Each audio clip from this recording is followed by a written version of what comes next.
एक बदनसीब लड़की की दर्द भरी कहानी। वैसे इस दुनिया में लड़की होना ही जीवन को काफ़ी कठिन बना देता है। और जब आप दिखने में अच्छे ना हो, पढ़ाई लिखाई में भी अच्छे ना हो, तब सोचिए कठिनाइयों का लेवल क्या होता होगा। संध्या बचपन से ही पढ़ाई लिखाई में कमज़ोर थी। रंग उसका सांवला था, नाक नक्शा भी बाकी लड़कियों की तुलना में इतना खास न था। ऊपर से भगवान ने दांतों की बनावट भी टेढ़ी मेढ़ी दी थी। जब संध्या छोटी थी तो बचपन में स्कूल के बच्चे चिढ़ाते, बड़ी हुई तो गली मोहल्ले के लोग उसे देखकर मुंह फेर लिया करते।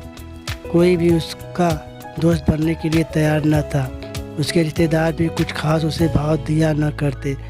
बस एक उसकी माँ ही थी जिसे उसके सूरत या लुक्स पर कोई फर्क नहीं पड़ता।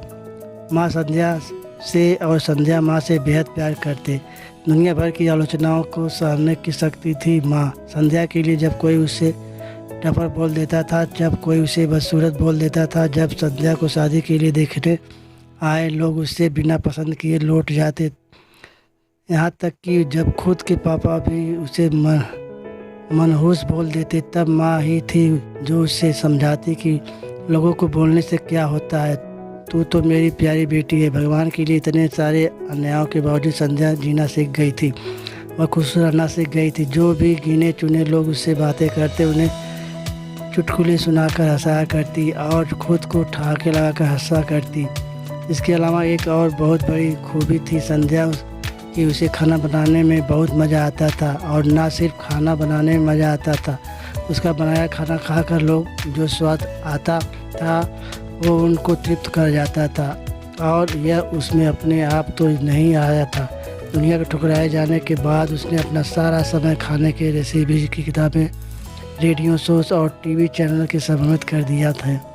संध्या की तारीफ़ तो कोई भी नहीं करता, लेकिन उसके हाथों के बने खाने की तारीफ़ वह हर व्यक्ति करता जो उसे चखता।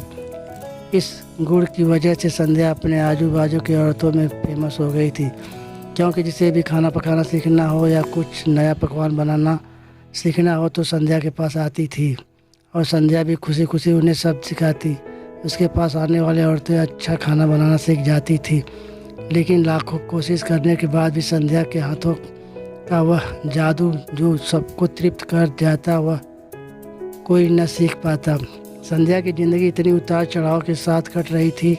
एक बार फिर से माँ बाप ने जितोड़ कोशिश कर एक फैमिली को संध्या को देखने के लिए मना लिया था। और अगले दिन लड़का संध्या को देखने वाला था। संध्या को इस बात की खबर होने पर वह दुखी और गुस्सा हो गई थी। बिना उसे पूछे पता नहीं क्यों माँ बाप लड़कों को बुला लेते हैं और उसका मजाक बना देते हैं। माँ ने संध्या को समझाया था कि ऐसा ही होता है, कोई भी बेटा अपने माँ बाप के यहाँ हमेशा नहीं रहती, उसे एक दिन शादी करके जाना ही पड़ता है। अगले दिन संध्या सुबह ही लड़के वालों के आने से पहले ही सवर कर कहीं निकल गई थी। उस दिन लड़के वाले घर आकर माँ बाप को बहुत खरी खोटी सुना कर गए थे। वैसे भी पापा को संध्या पर हमेशा ही गुस्सा रहता था, लेकिन उसकी इस हरकत ने उनको गुस्से से पागल कर दिया। उस दिन पापा ने संध्या को सारा गुस्सा माँ पर उतार दिया था। यह कहा कि एक मनहूस बेटी को जन्म देकर भी तुम्हारा मन नहीं भरा था, इसलिए उसको लाड़ प्यार देकर सर पर बिठा लिया है। हमेशा अपनी बेटी के बारे में गलत बोलने वालों से नाराज़ रहने वाली माँ आज खुद संध्या से नाराज़ हो गई थी और वह अब संध्या के घर वापस आने की बेसब्री से राह देख रही थी ताकि अपना गुस्सा उस पर उतार सके। सूरज ढलने से पहले संध्या घर लौट आई थी। उसके चेहरे पर एक अजीब सी खुशी थी। हाथों में एक चेक था और एक सर्टिफिकेट भी। संध्या माँ से कुछ कहना चाहती थी, लेकिन इससे पहले कि संध्या अपने मुंह से एक भी शब्द कह पाती, माँ ने उसे खरी खोटी सुनाना शुरू कर दिया। गुस्से में माँ बोलते बोलते इतना कुछ बोल गई कि संध्या ने कभी सपने में भी नहीं सोचा था। माँ ने कहा, बाकी सभी लोग सही थे, तुम सच में मनहूस हो, तुम्हारी वजह से हर कोई परेशान है। अच्छा होता जो तुम पैदा होते ही मर जाती, यह दिन ना देखना पड़ता। हमें गुस्से में बड़बड़ाती और सब्जियां काट रही माँ ने एक बार फिर संध्या की तरफ नहीं देखा था।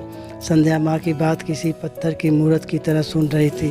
पत्थर की ऐसी मूरत जिसके शरीर में तो जान ना हो, लेकिन आँखों से आंसुओं की धारा बह रही हो। संध्या ने माँ से पूछा, माँ क्या सच में तुम भी चाहती हो कि मैं मर जाऊँ? क्या इतनी बुरी मैं हूँ? माँ अभी भी गुस्सा सर पर सवार होने की वजह से माँ ने कह दिया हाँ। बिना एक पल भी सोचे संध्या सीधे अपने कमरे में जाकर कमरा अंदर से बंद कर लिया था। 1-2 मिनट बाद गुस्सा थोड़ा शांत होने पर माँ को अपनी गलती का एहसास हुआ तो संध्या के रूम में तरफ गई। उन्हें पता चला कि संध्या रूम को अंदर से बंद कर लिया। उसे तो कुछ न कर ना ले, इसलिए माँ ने तुरंत पापा को इस बात की खबर दी। दोनों ने काफ़ी दरवाज़ा खोलने की कोशिश की, लेकिन जब नाकामयाब रहे तो दरवाज़ा तोड़ दिया। अपने स्कार्फ से फांसी का फंदा तैयार कर संध्या पंखे से लुढ़क रही थी। ज़्यादा वक्त नहीं हुआ था, वह सिर्फ बेहोश हुई थी।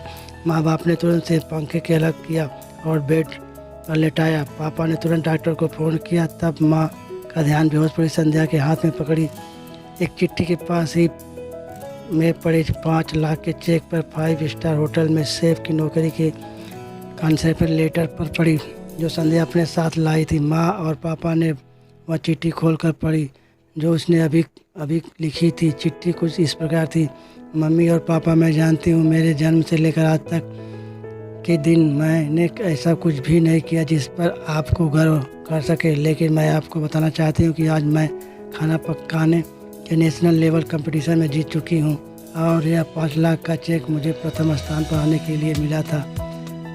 जैसा कि मेरा खाना इतना पसंद आया था कि उन्होंने मुझे एक बहुत बड़े होटल के बतौर मास्टर शेफ की नौकरी के लिए कन्फर्मेशन लेटर ही दे दिया था।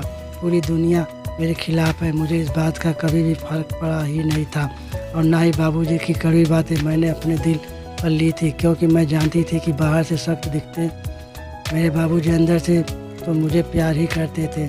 प्यार ना करते तो होते तो बिना मांगे मुझे कपड़े, मिठाइयाँ, पटाखे सब ना ला कर देते। माँ के प्यार को कोई क्या बयां कर सकता।